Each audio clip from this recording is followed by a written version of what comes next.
Sebuah kisah karya terbaik anak bangsa Indonesia bertutur tentang perjalanan kehidupan anak manusia di zaman kerajaan Tanah Jawa melalui sentuhan sejarah dan fiksi yang nyaris sempurna. Dengan bangga kami persembahkan satu di antara karya terbaik dari Esa Mintarja yang berjudul Jejak di Balik Kabut. Pada kesempatan yang sangat baik ini, kita masuk pada episode yang ke-17. Selamat menikmati. Pada episode sebelumnya telah diceritakan, demikianlah terjadi untuk waktu yang terasa panjang sekali. Begitu banyak unsur-unsur yang harus dikuasainya, bukan sekedar kemampuan untuk melakukannya, tetapi juga penguasaan sampai ke kedalamannya. Waktu yang 3 hari 3 malam itu terasa betapa panjang, tetapi yang panjang itu rasa-rasanya masih belum cukup untuk menampung segala-galanya. Di hari pertama dan kedua, Paksi Pamekasan masih mendapat kesempatan untuk beristirahat di tengah malam untuk makan sebuah pisang dan minum beberapa teguk air yang menetes dari ujung-ujung batu karang yang mencuat. Namun kemudian, pada hari yang ketiga, Paksi Pamekasan harus memasuki puncak dari segala laku yang telah dijalaninya. Demikian ia duduk di tempatnya, maka Ki Marta Priwok telah menuntunnya untuk memasuki alam halusnya. Paksi Pamekasan yang duduk di atas sebongkah batu padas dengan mata terpejam itu seakan-akan telah melihat dirinya sendiri bangkit berdiri. Kemudian dengan mendengarkan perintah-perintah Ki Marta Priwok, Paksi Pamekasan melihat dirinya sendiri menjalani sikap dan gerak sebagaimana dikatakan oleh Ki Marta Priwok.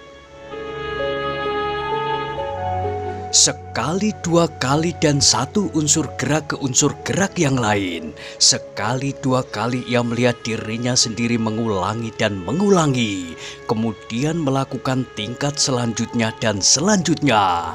Tingkat demi tingkat pun telah dijalani. Menurut penglihatan batin Paksi Pamekasan yang wadaknya masih tetap duduk di atas batu karang itu, ia melihat dirinya melakukan latihan yang semakin berat. Setiap gerak mengandung tenaga yang semakin lama menjadi semakin besar dan semakin kuat, sehingga di ujung dari puncak laku yang dijalaninya itu, Paksi Pamekasan melihat dirinya sendiri mampu mengungkapkan inti kekuatan yang terangkum di dalam diri dan kemudian mengangkat ke permukaan. Demikian puncak laku itu dijalaninya, maka terasa betapa seluruh tubuh Paksi Pamekasan itu bergetar.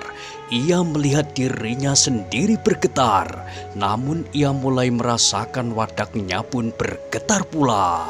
Perlahan-lahan, mata batin Paksi Pamekasan melihat dirinya sendiri bergerak perlahan-lahan, seakan-akan melayang tanpa batasan bobot dan ruang. Batu-batu yang tajam bergayutan serta yang mencuat dari permukaan itu sama sekali tidak menyentuhnya. Perlahan-lahan, ia masih sempat melihat dirinya itu semakin dekat pada wadaknya yang semula bagaikan terlupakan adanya. Namun tiba-tiba terjadi benturan yang sangat dahsyat. Dirinya sendiri yang nampak di mata hatinya itu seakan-akan lebur dan luluh di dalam wujud kewadakannya. Tubuh Paksi Pamekasan benar-benar telah bergetar. Keringatnya semakin banyak mengalir membasahi wujud wadaknya. Namun terasa betapa kesadaran dirinya menjadi baur. Paksi Pamekasan masih mendengar suara Ki Marta Priwok. "Paksi, Jangan tenggelam ke dalam kesamaran dirimu. Kau harus segera bangun dari samadimu. Kau harus segera kembali kepada kesadaranmu. Unsur wadakmu sebelum wadakmu kehilangan arti sama sekali dan tenggelam ke dalam kebekuan. Paksi Pamekasan merasakan guncangan yang keras pada wadaknya, sehingga dengan serta-merta Paksi pun telah terbangun dan serasa telah terhempas kembali dari dunia pemusatan nalar budinya yang terdalam. Tiba-tiba Paksi Pamekasan akan bangkit berdiri, tetapi Ki Marta Priwok dengan cepat menahannya sambil berdesis. "Duduklah." Paksi Pamekasan merasakan tubuhnya yang gemetar. Paksi merasakan tubuhnya menjadi sangat lemah. Seandainya Ki Marta Priwok tidak mencegahnya, maka demikian ia berdiri, maka ia akan terjatuh terhempas pada batu-batu padas yang tajam di bawah kakinya. Kepala Paksi Pamekasan terasa pening. "Kau masih mempunyai sebuah pisang, Paksi," berkata Ki Marta Priwok. Setelah minum beberapa teguk, maka Paksi Pamekasan pun makan sisa pisang yang dibawanya. Tetapi pisang itu tidak cukup untuk membuat tubuhnya yang lemah itu pulih kembali. Namun Ki Marta Priwok kemudian berkata, "Kau telah berhasil mengatasi semua hambatan di dalam dirimu. Laku yang kau jalani sudah selesai. Kau sudah memiliki ilmu yang pada dasarnya sudah sampai ke puncak. Tetapi belum berarti bahwa dengan ilmumu ini, kau adalah orang yang tidak terkalahkan. Banyak orang yang mampu mencapai puncak kemampuan, sebagaimana kau capai sekarang. Tetapi sedikit orang yang mampu mengembangkannya dengan baik, sehingga kemampuan itu kemudian benar-benar mencapai tataran yang sulit dijangkau oleh orang lain. Dengan kata lain, orang itu akan memiliki kelebihan. Dengan demikian, maka untuk selanjutnya terserah kepadamu. Kau sudah mempunyai landasan dan bahan yang cukup, namun pengalaman yang akan mematangkan ilmumu itu." Paksi Pamekasan mengangguk-angguk kecil, tubuhnya masih lemah, terasa urat-uratnya masih tegang, namun terasa inderanya menjadi semakin jernih, penglihatannya, pendengarannya, peraba dan panggraitonya serta penciumannya.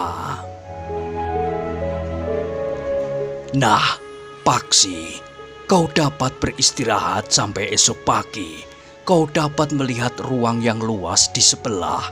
Besok, jika langit jernih dan matahari bersinar, kau akan dapat melihat ruangan yang cukup luas itu. Ada lubang di atasnya, sehingga serba sedikit cahaya dapat masuk ke dalam ruang itu." Dalam pada itu Paksi Pamekasan yang telah minum beberapa teguk air dan makan sebuah pisang berusaha untuk bangkit. Ki Marta Priwok melangkah mendekat dan mengamatinya. Namun Paksi Pamekasan itu pun berjalan sendiri sambil berpegangan pada batu-batu karang yang mencuat di sekitar itu. Di sebelahnya memang terdapat sebuah ruang. Beberapa saat Paksi Pamekasan sempat mengamati ruang itu. Namun karena malam masih kelam, maka tidak ada cahaya seleret pun yang masuk dan menerangi ruang itu. Namun menurut Ki Marta Priwok, di siang hari ada sinar matahari yang sempat menyusup dari celah-celah batu padas di atasnya. Beberapa saat Paksi Pamekasan berdiri termangu-mangu, namun kemudian terdengar Ki Marta Priwok berkata, "Marilah, kita keluar dari tempat ini. Besok kau dapat datang kemari lagi." Paksi Pamekasan tidak menjawab. Dengan tubuh yang lemah, maka ia pun melangkah di atas batu-batu padas perlahan-lahan menuju ke pintu goa di bawah sebuah air terjun. Ki Marta Brewok masih harus membimbing Paksi Pamekas yang lemah itu. Apalagi ketika kemudian mereka keluar dari mulut gua dan menyusup di bawah air terjun itu. Meskipun dengan agak sulit, namun akhirnya Paksi Pamekas sampai di rumahnya. Demikian ia melangkah masuk. Maka ia pun segera menjatuhkan dirinya, duduk di atas ketepi belarak yang dipakainya alas tidur. Nah, sekarang tolong dirimu sendiri. Kau dapat berbuat sesuatu agar kau tidak menjadi kelaparan. Bahkan aku sudah membayangkan untuk ikut makan bersamamu. Sebenarnya lah aku juga lapar. Meskipun aku tidak harus memeras tenaga, nalar dan budi sebagaimana kau lakukan. Tetapi aku ikut serta pati geni bersamamu. Meskipun sebenarnya itu tidak harus aku lakukan. Tetapi karena aku tidak memerlukan tenaga sebagaimana kau perlukan, maka aku tidak mengalami keletihan sebagaimana kau. Aku pun dapat minum sebanyak aku inginkan selama berada di dalam gua itu. Apalagi sebelumnya aku memang menyembunyikan beberapa potong gula kelapa di dalam kantong bajuku. Paksi Pamekas mengerutkan keningnya sambil memandangi Ki Marta Brewok. Tetapi Ki Marta Brewok itu tertawa. Katanya, "Kau tidak boleh iri. Kau sedang menjalani laku, sedang aku tidak." Paksi Pamekas menarik nafas dalam-dalam. "Nah," berkata Ki Marta Brewok kemudian, "sekarang kau harus berganti pakaian, kemudian membuat perapian. Bukankah kau masih mempunyai persediaan beras?" Paksi Pamekas mengangguk-angguk. Pakaiannya memang basah kuyup ketika ia menyusup di bawah air terjun. Namun ia pun juga bertanya, "Bagaimana dengan Ki Marta? Bukankah pakaian Ki Marta juga basah?" "Nanti aku juga akan mengambil ganti pakaian. Sekarang buat saja api. Aku akan beristirahat di luar." Paksi Pamekas mengangguk-angguk. Ketika Ki Marta Brewok sudah berada di luar gubuknya, maka Paksi Pamekas pun segera berganti pakaian. Tubuhnya masih terasa sangat lemah, sehingga rasa-rasanya ia ingin segera membaringkan dirinya. Tetapi sebenarnya lah bahwa ia memang merasa lapar. Dalam kegelapan Paksi Pamekas mencari batu titikan dan 4 gelugut aren. Untunglah bahwa batu titikan dan 4 gelugut aren itu tidak dibawanya ke dalam gua, sehingga tidak ikut menjadi basah. Beberapa saat kemudian, Paksi Pamekas sudah membuat perapian. Ki Marta Brewok yang beristirahat di luar membiarkannya bekerja sendiri dalam keadaan letih. Ketika api sudah menyala, maka Paksi Pamekas masih harus mencuci berasnya. Tertatih-tatih ia pergi ke sebuah belik kecil, tempat ia terbiasa mengambil air. Malam itu Paksi Pamekas tidak menanak nasi seperti biasanya. Ia tahu bahwa perutnya sudah cukup lama kosong, sehingga ia harus mulai mengisinya dengan makanan yang lunak. Karena itu, maka Paksi Pamekas telah membuat bubur beras yang agak cair. Ki Marta Brewok tentu juga lebih baik makan makanan yang lunak seperti dirinya. Ketika Paksi Pamekas kembali dari belik kecil, maka dilihatnya Ki Marta Brewok sudah duduk di depan api untuk memanaskan tubuh dan pakaiannya yang basah itu. Sambil menunggu bubur berasnya masak, Ki Marta Brewok sempat memberikan beberapa pesan kepada Paksi Pamekas sebagai seorang yang berilmu tinggi. Maka Paksi Pamekas justru bertanggung jawab sepenuhnya terhadap sumbernya itu. "Paksi, Arti dari ilmu yang kau kuasai kemudian tergantung kepadamu. Apakah ilmumu itu akan berarti bagi sesama atau justru menjadi racun? Itu tergantung kepadamu. Jika kau selalu menyadari bahwa kau terhitung satu di antara mereka yang mendapat karunia kelebihan dari orang kebanyakan, maka sebagai ungkapan terima kasihmu, maka kau harus mempergunakan ilmu itu di jalannya. Paksi Pamekasan mengangguk-angguk kecil. Ia mengerti sepenuhnya pesan Ki Marta Priwok yang bukan untuk pertama kalinya dikatakannya. Tetapi seperti Ki Marta Priwok yang tidak jemu-jemunya menyampaikan pesan itu, maka Paksi Pamekasan pun tidak jemu-jemunya pula mendengarkannya dan menekankan ke dalam jantungnya. Ketika kemudian bubur beras itu masak, maka keduanya pun telah makan bersama-sama. Meskipun mereka hanya makan bubur hangat yang diberi sedikit garam, namun mereka merasa betapa nikmatnya. Paksi Pamekasan dan Ki Marta Priwok tidak makan terlalu banyak, tetapi yang sedikit itu telah membuat tubuh mereka menjadi segar. "Beristirahatlah," berkata Ki Marta Priwok. "Kau tentu letih sekali lahir dan batinmu." Paksi Pamekasan mengangguk kecil, namun ia masih bertanya, "Bagaimana dengan Ki Marta?" "Aku akan beristirahat di luar gubukmu." Paksi Pamekasan tidak menjawab. Setelah memadamkan api, maka Paksi Pamekasan memang berbaring di dalam gubuknya. Tetapi karena anak muda itu merasa sangat letih, di luar sadarnya, Paksi Pamekasan telah tertidur di ujung malam itu.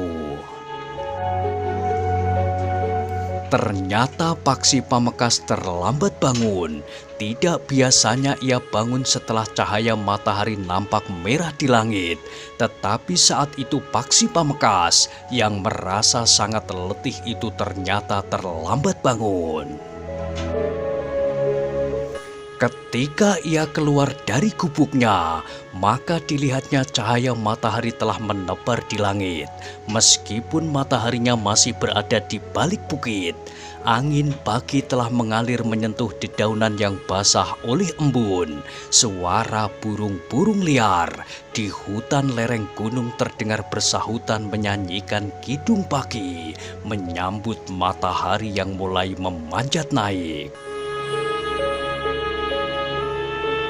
Di ujung rerumputan, embun yang menggantung seperti butir-butir mutiara yang berkilau memantulkan cahaya matahari pagi. Namun Paksi Pamekasan sudah tidak melihat Ki Marta Priwok lagi. Seperti biasanya, Ki Marta Priwok telah hilang bersamaan dengan datangnya dini hari. Namun Paksi Pamekasan sudah tidak melihat Ki Marta Priwok lagi. Seperti biasanya, Ki Marta Priwok telah hilang bersamaan dengan datangnya dini hari. Paksi Pamekasan yang sudah merasa terlambat bangun itu duduk di atas sebuah batu di sebelah gubuknya. Sejenak ia sempat mengingat apa yang telah dilakukannya selama 40 hari 40 malam dan kemudian 3 hari 3 malam menjalani puncak laku di dalam gua di balik air terjun itu. Paksi Pamekasan menarik nafas dalam-dalam, namun di dalam hatinya ia mengucap syukur bahwa ia termasuk salah satu di antara mereka yang mendapatkan karunia kelebihan dari Yang Maha Agung sebagaimana dikatakan oleh Ki Marta Priwok. Baru beberapa saat kemudian, Paksi Pamekasan bangkit dan melangkah pergi ke sungai setelah menutup pintu gubuknya. Demikian Paksi Pamekasan selesai mandi dan mencuci pakaiannya yang semalam basah kuyup. terasa tubuhnya menjadi segar kembali. Apalagi ketika kemudian sesudah ia makan bubur berasnya yang masih tersisa, terasa tenaganya perlahan-lahan telah tumbuh kembali. Hari ini Paksi Pamekasan sengaja tidak melakukan latihan apapun. Ia benar-benar beristirahat. Meskipun demikian, jika Paksi Pamekasan duduk termenung, maka bayangan-bayangan yang lewat di dalam benaknya adalah bayangan-bayangan laku yang ditempuhnya di dalam gua. Setiap kali serasa ia masih saja melihat dirinya sendiri bergerak dengan cepat, memperagakan unsur-unsur yang rumit. Meskipun kemudian geraknya menjadi semakin lama semakin lamban, namun terasa pada setiap geraknya memancar tenaga yang semakin besar, sehingga akhirnya Paksi Pamekasan itu pun mampu mengungkapkan inti kekuatan yang sebelumnya seakan-akan tersembunyi di dalam dirinya. Satu karunia yang sangat besar baginya. Paksi Pamekasan itu menarik nafas dalam-dalam. Ia pun kemudian bangkit dan melangkah turun ke jalan sempit yang jarang sekali dilalui orang. Bahkan orang mencari kayu sekalipun. Tiba-tiba saja timbul keinginannya untuk menuruni kaki gunung itu. Sambil berjalan, Paksi Pamekasan membenahi pakaiannya, kemudian melihat apakah ia sudah membawa uang beberapa keping. Ternyata Paksi Pamekasan kemudian hampir di luar sadarnya telah turun sampai ke pasar. Karena matahari sudah menjadi semakin tinggi, maka keramaian pasar itu mulai menyusut. Meskipun demikian, penjual dawet di dekat pintu gerbang pasar itu masih duduk di belakang dagangannya.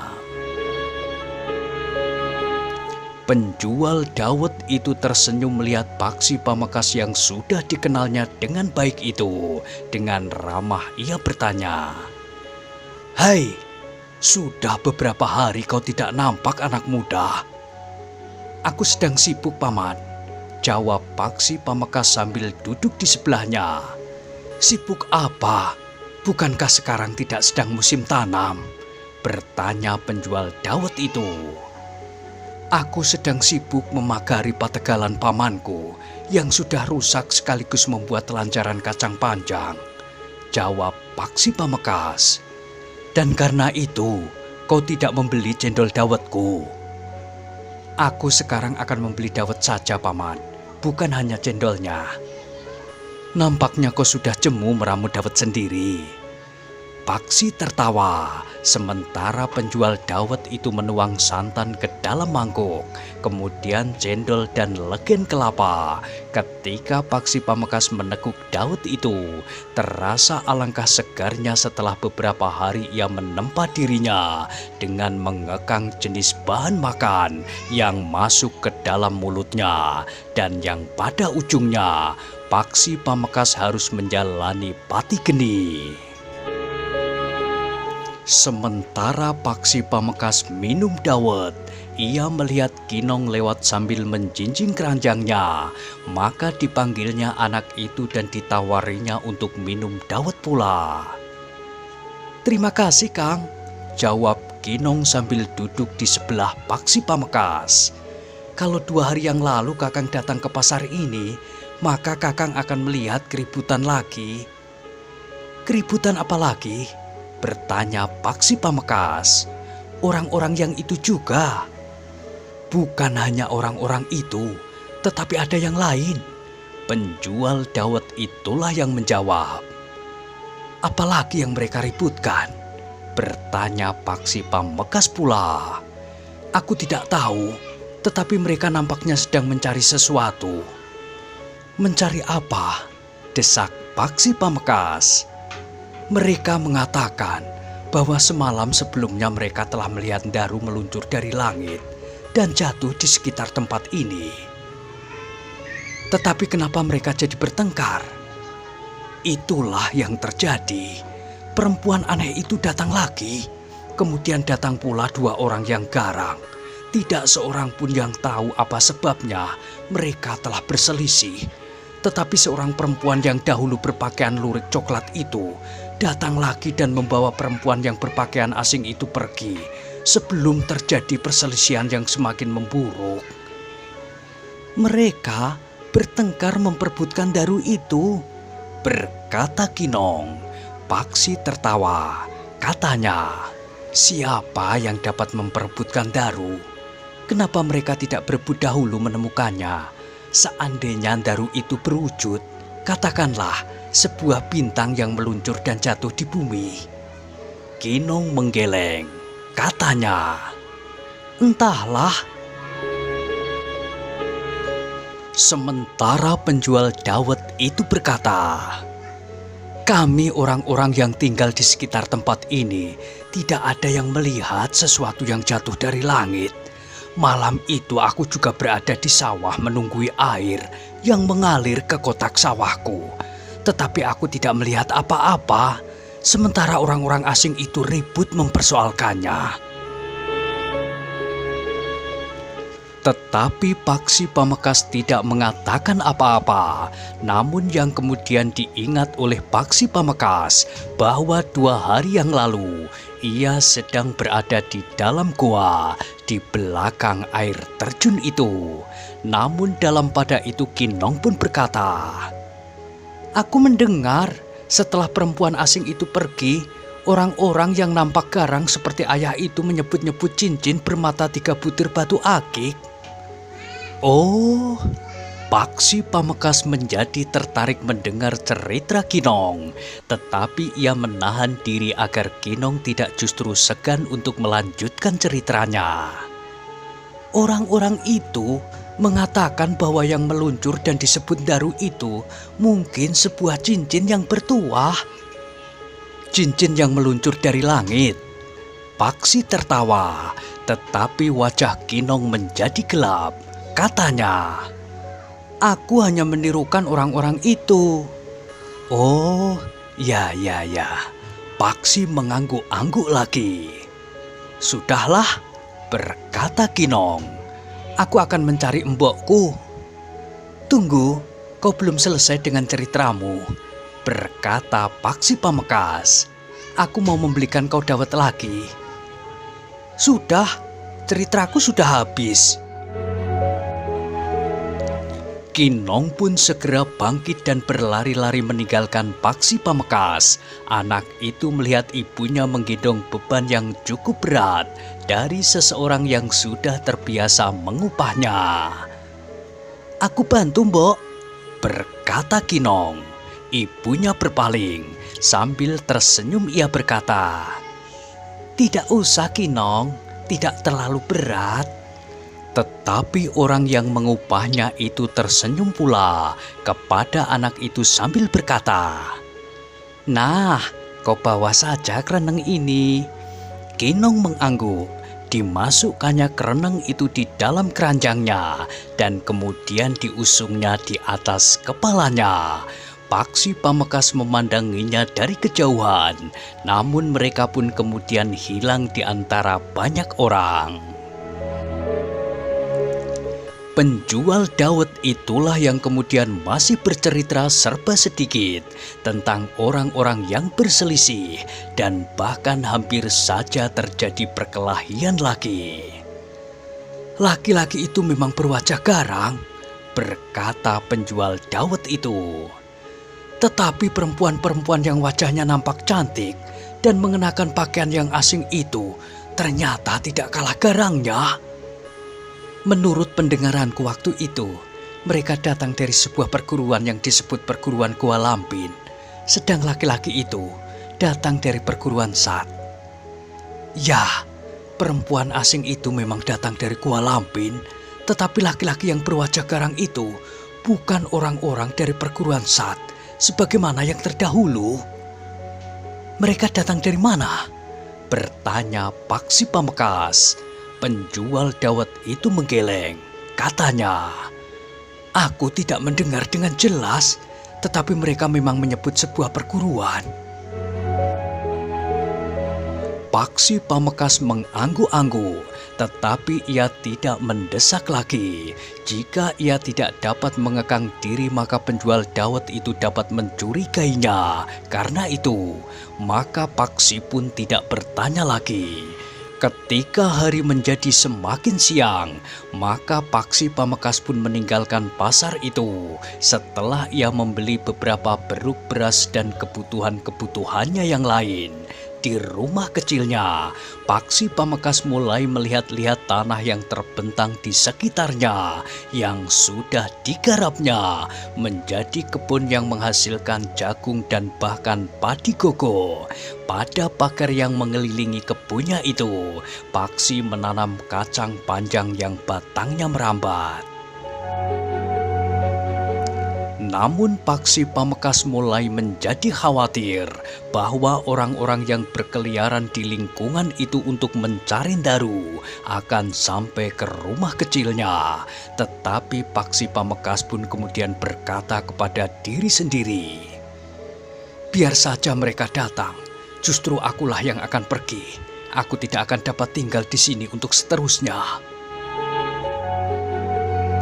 Meskipun demikian, Paksi Pamekasan pun kemudian menyadari ketergantungannya kepada Ki Martapriwok. Tetapi Paksi Pamekasan tidak pernah menyesal. Ki Martapriwok telah memberikan sesuatu yang sangat berharga baginya dan bagi masa depannya. Hari itu, Paksi Pamekasan mulai lagi memanjat pohon-pohon kelapanya untuk mengambil legenya.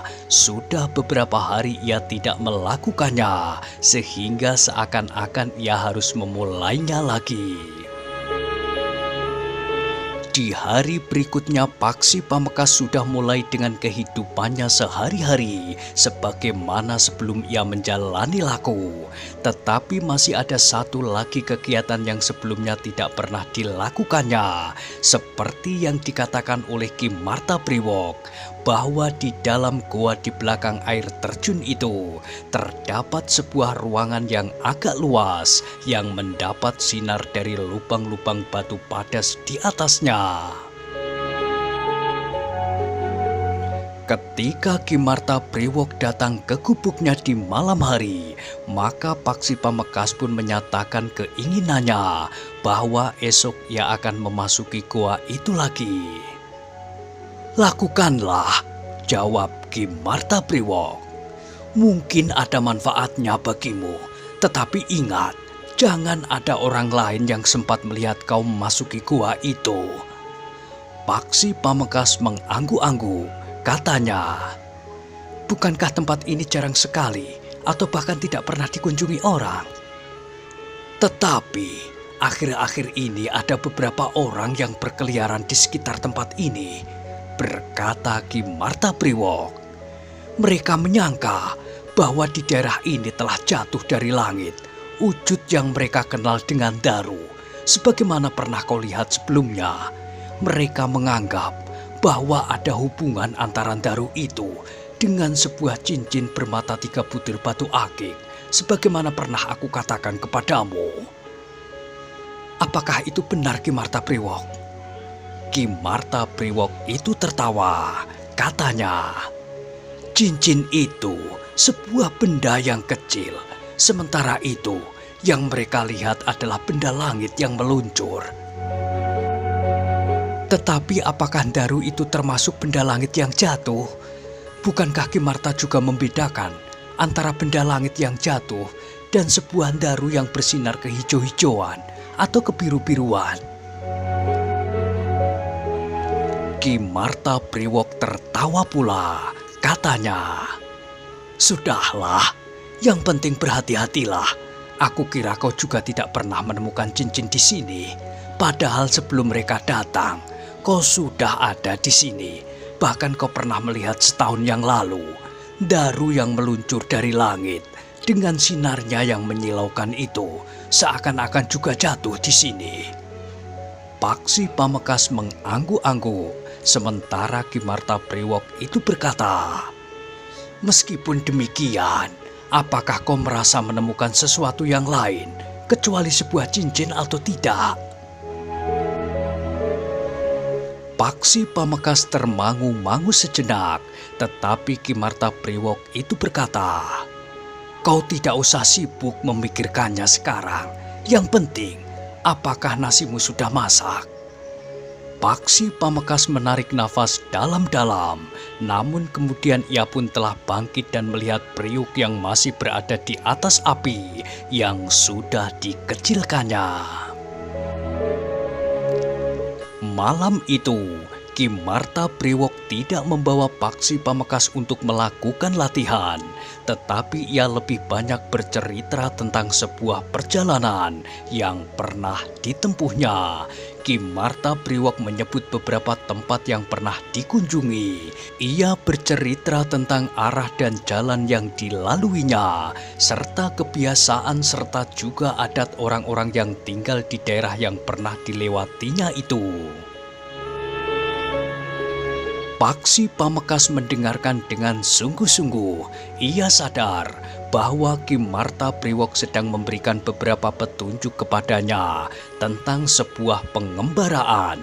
Karena itu, maka Paksi Pamekasan berusaha untuk mengingat-ingat semuanya itu dengan sangat baik.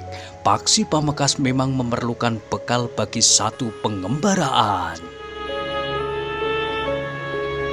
Ketika ia meninggalkan rumahnya, sama sekali tidak terbayang apa yang harus dilakukannya dan apa yang bakal terjadi pada sebuah pengembaraan yang panjang, dan bahkan seakan-akan tidak diketahui batas akhirnya.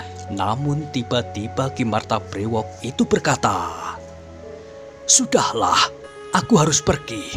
Ada sesuatu yang memerlukan kehadiranku." Sebelum Paksi Pamekasan menjawab, Ki Marta Priwok itu sudah bangkit dan melangkah meninggalkan Paksi memasuki kegelapan. Paksi Pamekasan menarik nafas dalam-dalam, namun ia pun kemudian telah berbaring pula di dalam gubuk kecilnya, di atas selembar ketepi yang dianyamnya dari lembaran-lembaran belara kelapa. Di hari berikutnya, maka seperti yang sudah dikatakan kepada Ki Marta Priwok, Paksi Pamekasan pun telah pergi ke gua di belakang air terjun itu. Mengingat pesan Ki Marta Priwok, maka Paksi Pamekasan memasuki gua itu sebelum matahari terbit, sehingga ia yakin bahwa tidak seorang pun yang melihatnya. Tetapi Paksi Pamekasan harus menunggu sampai matahari memanjat tinggi di langit. Baru kemudian ia benar-benar melihat berkas-berkas cahaya matahari yang menyusup masuk ke dalam ruangan yang memang agak luas itu. Dengan demikian maka ruangan itu menjadi lebih terang, sehingga dengan demikian maka Paksi Pamekasan pun dapat melihat lekuk-lekuk dinding ruangan yang luas itu. Paksi Pamekasan menjadi berdebar-debar ketika ia melihat bagian dinding goa yang datar. Paksi tidak mengerti apakah dinding itu memang datar secara alami atau dibuat oleh tangan seseorang. Tetapi pada dinding yang datar itu, Paksi Pamekasan melihat lekuk-lekuk yang sangat menarik perhatiannya. Hampir di luar sadarnya, Paksi Pamekasan menyentuh dinding itu, namun debu yang tebal pun telah runtuh. Yang sangat menarik bagi Paksi Pamekasan kemudian bukannya debu yang runtuh itu, tetapi di balik debu itu ia melihat goresan-goresan yang cukup dalam. Goresan-goresan yang nampaknya bukannya tanpa arti. Karena itu maka Paksi Pamekasan pun kemudian telah mencoba menghapus debu yang melekat pada dinding itu, pada permukaan yang agak luas. Yang nampak kemudian ternyata sangat mengejutkannya. Ia melihat beberapa lukisan pada dinding goa itu. Lukisan yang menggambarkan sekelompok orang yang sedang berburu lembu liar. Namun ketika Paksi Pamekasan membersihkan permukaan yang lebih luas lagi, maka ia melihat lukisan beberapa orang yang sedang berkelahi. Paksi Pamekasan pun menjadi semakin berdebar-debar ketika kemudian ia melihat lukisan itu. Ia melihat unsur-unsur gerak yang dikenalnya. Lukisan orang yang berkelahi itu, meskipun nampaknya sekedar coretan-coretan, namun jelas bagi Paksi Pamekasan, ia melihat bagaimana unsur-unsur gerak itu diterapkan dalam benturan ilmu. Paksi Pamekasan menjadi semakin sibuk membersihkan debu itu. Bahkan kemudian ia telah melepas bajunya yang basah. Dengan bajunya itu, Paksi Pamekasan membersihkan permukaan dinding itu semakin luas. Bahkan kemudian seluruh wajah dinding yang datar itu telah dibersihkannya, sehingga ia dapat melihat lukisan-lukisan yang terpahat di dinding itu semakin jelas. Paksi Pamekasan menarik nafas dalam-dalam. Dengan melihat dan mengamati dengan sungguh-sungguh lukisan itu, maka seakan-akan Paksi Pamekasan melihat bagaimana unsur-unsur gerak yang telah dikuasainya itu diterapkannya dalam benturan ilmu yang sebenarnya. Sementara itu, matahari yang bergerak perlahan di langit telah mencapai puncaknya. Cahaya yang tegak meluncur langsung menggapai lantai ruangan yang agak luas itu. Untuk beberapa saat lamanya, Paksi Pamekasan masih dapat melihat lukisan-lukisan di dinding itu dengan jelas, dengan daya angannya yang sangat kuat. Paksi yang memperhatikan lukisan di dinding itu dengan penuh seksama, seakan-akan telah melihat pertempuran yang sebenarnya terjadi. Seseorang yang telah memiliki ilmu sebagaimana telah dikuasainya bertempur melawan seorang yang juga berilmu tinggi. Paksi Pamekasan kemudian tidak lagi melihat lukisan yang patah-patah dari satu adegan ke adegan yang lain. Tetapi Paksi Pamekasan serasa melihat lukisan-lukisan itu menjadi hidup dan bergerak sebagaimana dirinya sendiri. Paksi Pamekasan pun kemudian tenggelam ke dalam ketajaman daya angannya yang dilihatnya itu seakan-akan telah terjadi pada dirinya. Paksi Pamekasan tidak tahu sudah berapa lama ia berada di ruang itu. Namun kemudian ia menyadari keadaannya ketika sinar matahari perlahan-lahan mulai menjadi pudar. Namun Paksi Pamekasan memang sudah menjadi letih. Meskipun ia tidak bergerak dengan wadaknya, tetapi yang dilakukan oleh daya angannya, itulah yang membuatnya menjadi letih. Karena itu, maka Paksi Pamekasan pun kemudian telah menghentikan pengamatannya atas lukisan-lukisan itu. Namun ia sudah mendapat bekal yang akan dapat dipergunakan untuk melengkapi latihan-latihannya malam nanti. Aku harus membicarakannya dengan Ki Martabrewok, berkata Paksi Pamekasan kepada diri sendiri. Beberapa saat kemudian, maka Paksi Pamekasan pun telah meninggalkan ruang yang sudah menjadi suram itu. Tetapi ketika ia berada di belakang air terjun, ia menjadi ragu. Apakah tidak ada orang yang berada di sekitar tempat ini? Bertanya Paksi Pamekasan kepada dirinya sendiri. Namun Paksi Pamekasan memang yakin bahwa ia tidak pernah melihat seseorang berada di sekitar tempat itu. Sebenarnya lah, ketika kemudian Paksi Pamekasan menembus air terjun itu, maka ia memang tidak melihat seorang pun berada di sekitar tempat itu. Juga Panggraitonya tidak menyentuh getar seseorang. Di malam hari, Ketika Ki Marta Priwok itu datang kepadanya, maka Paksi Pamekas pun segera menceritakan apa yang dilihatnya di dalam goa itu. "Inilah salah satu wujud keberuntunganmu setelah kau melihat Daru itu," berkata Ki Marta Priwok sambil tertawa. Paksi Pamekas mengerutkan keningnya. Ia tidak tahu apakah Ki Marta Priwok itu bersungguh-sungguh atau sekedar bergurau. Tetapi Paksi Pamekas sendiri merasa bahwa ia memang menemukan keberuntungan di tempat itu. Justru karena ia bertemu dengan Ki Marta Priwok. Namun Ki Marta Priwok itu pun kemudian berkata, "Baiklah, kita akan berlatih malam ini. Mudah-mudahan kau dapat mencerna apa yang telah kau saksikan di dalam goa itu." Ketika kemudian Paksi Pamekas melakukan latihan bersama Ki Marta Priwok, maka Paksi Pamekas merasakan perkembangan dari ilmu yang telah dipelajarinya. Tenaga yang dapat diungkapkannya pun menjadi jauh lebih besar, sementara ketahanan tubuhnya pun rasa-rasanya menjadi berlipat-lipat. Ketika keduanya kemudian selesai berlatih, maka Ki Marta Priwok pun berkata, "Aku bangga dengan kemajuan yang sudah kau capai, Paksi.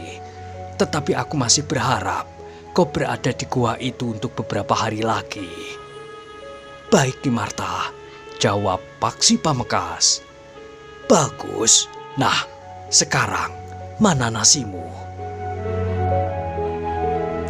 Demikianlah, maka hari-hari berikutnya Paksi Pamekas selalu berada di dalam goa itu. Dengan demikian maka untuk beberapa hari ia tidak turun ke padukuhan dan tidak pula pergi ke pasar.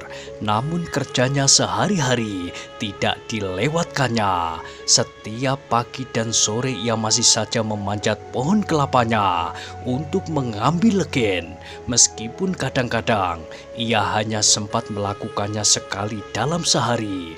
Namun jika Paksi Pamekas tidak mengambil legennya dengan teratur, pagi dan sore maka hasilnya akan menyusut. Dari hari ke hari, penguasaan Paksi Pamekas atas ilmunya benar-benar menjadi semakin matang. Di siang hari, ia memperhatikan lukisan-lukisan yang ada di dinding. Sementara di malam hari, ia melakukan latihan yang lebih berat dengan Ki Marta Priwok. Di dalam goa, Paksi Pamekas melihat lukisan seorang yang harus bertempur melawan 2 atau 3 orang, bahkan lebih banyak lagi. Sedangkan di bagian lain, Paksi Pamekas melihat lukisan dari orang-orang yang sedang berburu, yang kadang-kadang ada yang terpaksa berkelahi melawan binatang-binatang buas buruannya. Namun semuanya itu ternyata mampu memperluas wawasan Paksi Pamekas tentang olah kanuragan, khususnya tentang ilmu yang disadapnya. Ketika Paksi Pamekas merasa bahwa ia sudah melihat dan mempelajari lukisan-lukisan yang ada di dinding gua itu seluruhnya, maka hasil itu telah disampaikannya pula kepada Ki Marta Priwok. "Bagus, Paksi. Waktunya memang hampir tiba. Kau dapat melanjutkan usahamu untuk menemukan cincin itu. Tetapi sebaiknya kau tidak tergesa-gesa meninggalkan tempat ini. Justru orang lain berdatangan kemari." Paksi Pamekas mengangguk-angguk sambil menjawab, "Baiklah Ki Marta, aku akan menunggu perkembangan keadaan di sini sebelum aku meninggalkan tempat ini." "Bagus," berkata Ki Marta Priwok. Namun katanya kemudian, "Tetapi selanjutnya aku tidak merasa perlu untuk datang setiap malam. Namun mungkin 2 malam atau 3 malam sekali. Jika aku ingin makan nasimu atau ketela pohonmu yang kau rebus dengan legen." Paksi Pamekas mengangguk-angguk pula meskipun ia menjawab, Tetapi bukankah Ki Marta Priwok tidak akan meninggalkan aku begitu saja? Ki Marta Priwok tertawa, katanya, kita masih terikat oleh sebuah perjanjian. Kau harus menemukan cincin itu dan kelak menyerahkan kepadaku di alun-alun Pajang. Bukankah dengan demikian, aku tidak akan meninggalkanmu sebelum hutangmu itu lunas? Selama ini, aku sudah memberimu bekal. Karena itu, kau tidak dapat begitu saja pergi tanpa imbalan apapun. Paksi Pamekasan tersenyum, tetapi ia mengangguk sambil menjawab, baiklah Ki Marta. Demikianlah seperti yang dikatakan oleh Ki Marta Priwok, maka sejak malam itu ia tidak datang lagi setiap malam, tetapi 2 atau 3 malam sekali. Sedangkan Paksi Pamekasan sudah mulai lagi turun ke padukuhan dan ke pasar. Meskipun demikian, 2 hari atau 3 hari sekali, Paksi Pamekasan masih juga masuk ke dalam gua untuk lebih memahami lukisan-lukisan yang terdapat di dalam dinding gua itu, sehingga tidak ada sebuah garis pun yang luput dari pengamatannya. Dalam pada itu, ternyata sebagaimana dikatakan oleh Ki Marta Priwok, semakin banyak orang asing yang sering nampak berkeliaran di pasar itu. Paksi Pamekasan sendiri yang sudah sering berada di pasar itu sudah tidak dianggap orang asing lagi. Ia mengenal semakin banyak orang yang terbiasa berada di pasar itu. Sedangkan Kinong menjadi semakin terbiasa pula berhubungan dengan Paksi Pamekasan. Bahkan dalam keadaan yang memaksa, Kinong pernah minta Paksi Pamekasan membelikan nasi tumpang karena Kinong tidak dapat menahan lapar. Aku tidak berani mengambil uang di dalam tabunganku, berkata Kinong.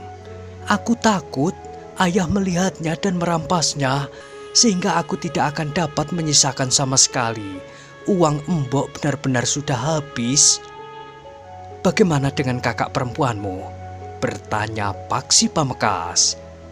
Embok masih menyisakan sebuah ketela pohon yang akan dapat direbusnya setelah ayah pergi. Paksi Pamekasan mengangguk-angguk kecil, katanya, makanlah. Bagaimana dengan embokmu? Embok sedang mengikat dan membawa barang-barang belanjaan. Mudah-mudahan Embok mendapat uang yang dapat dibelikan nasi atau apapun bagi Embok sendiri. Paksi Pamekasan hanya dapat menarik nafas dalam-dalam. Meskipun Paksi Pamekasan mempunyai kepuasan tersendiri melihat Kinong makan, namun Paksi menyadari bahwa masih banyak anak-anak yang mengalami kesulitan sebagaimana dialami Kinong, meskipun sebabnya tidak selalu sama. Kinong yang sedang makan nasi tumpang itu terkejut ketika ia mendengar suara ibunya memanggilnya. Kau sedang apa, Kinong? Makan nasi tumpang, Bok. Kakang Paksi membelikan nasi tumpang buatku. Ibu Kinong memandang Paksi Pamekasan dengan kerut di dahinya, namun kemudian ia pun berdesis. Terima kasih, Nger. Apakah Bibi tidak makan sama sekali? Paksi menawarkan. Perempuan itu tersenyum. Katanya, aku sedang mencari Kinong. Ia belum makan sama sekali sejak kemarin sore. Aku membawa uang jajan buatnya.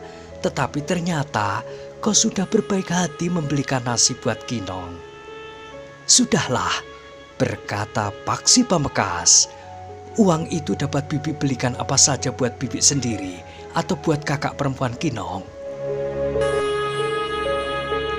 Mata perempuan itu berkaca-kaca, tetapi ia tersenyum sambil berkata, Kau baik sekali, Nger.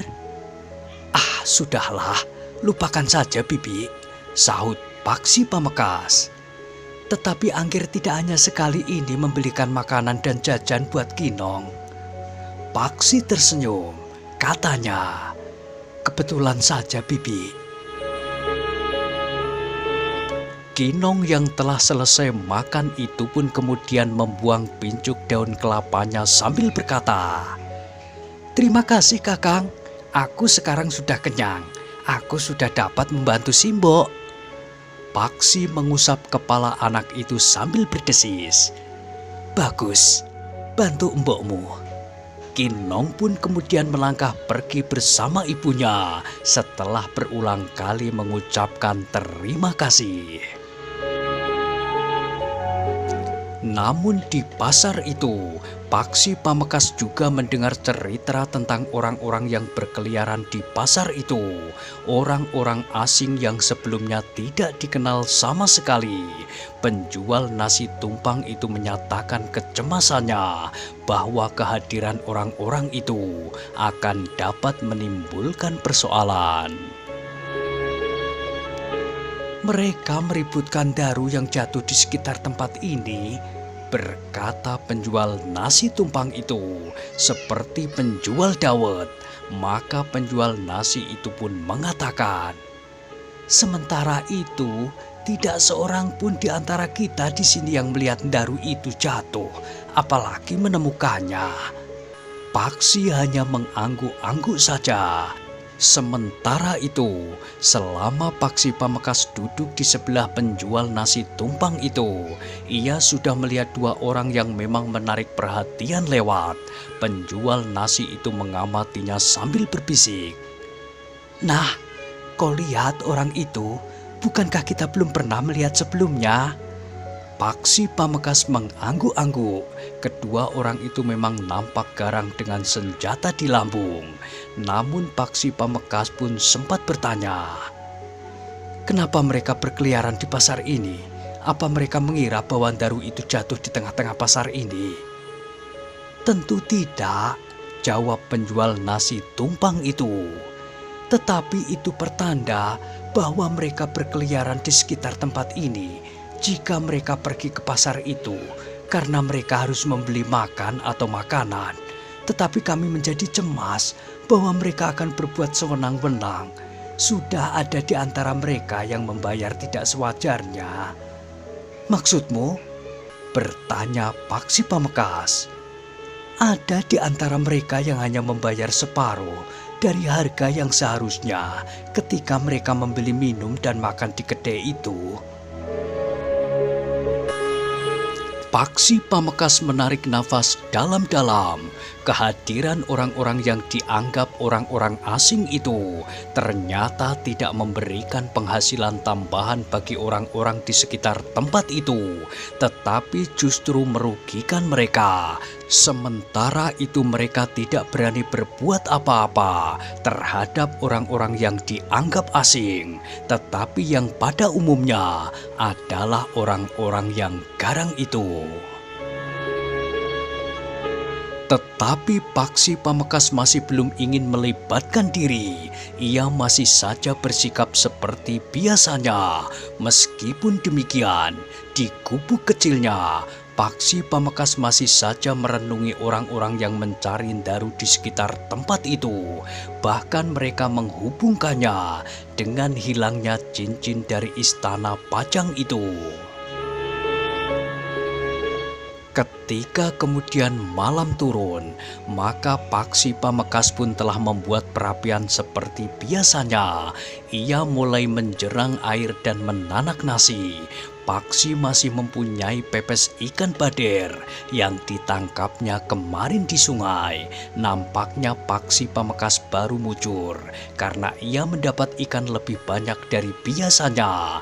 Namun ketika Paksi Pamekasan baru asik menunggui perapiannya, tiba-tiba saja ia sangat terkejut. Telinganya yang tajam, yang sudah diasahnya dengan baik, telah mendengar desir langkah seseorang di belakang dinding gubuknya. Paksi Pamekasan pun segera menduga bahwa seseorang telah datang mendekati gubuknya itu, dan orang itu tentu bukan Ki Marta Priwok, karena Ki Marta Priwok tidak pernah berbuat demikian.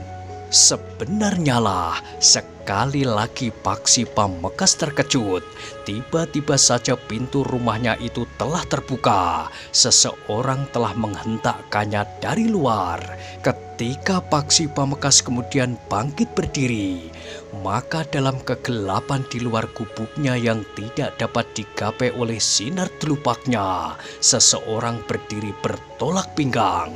Ketajaman mata Paksi Pamekasan mampu melihat orang itu seutuhnya, tetapi Paksi Pamekasan tidak dapat melihat wajah orang itu dengan jelas. Nah, bagaimanakah kisah selanjutnya? Silahkan ikuti terus kisah Jejak di Balik Kabut pada episode berikutnya. Sampai jumpa.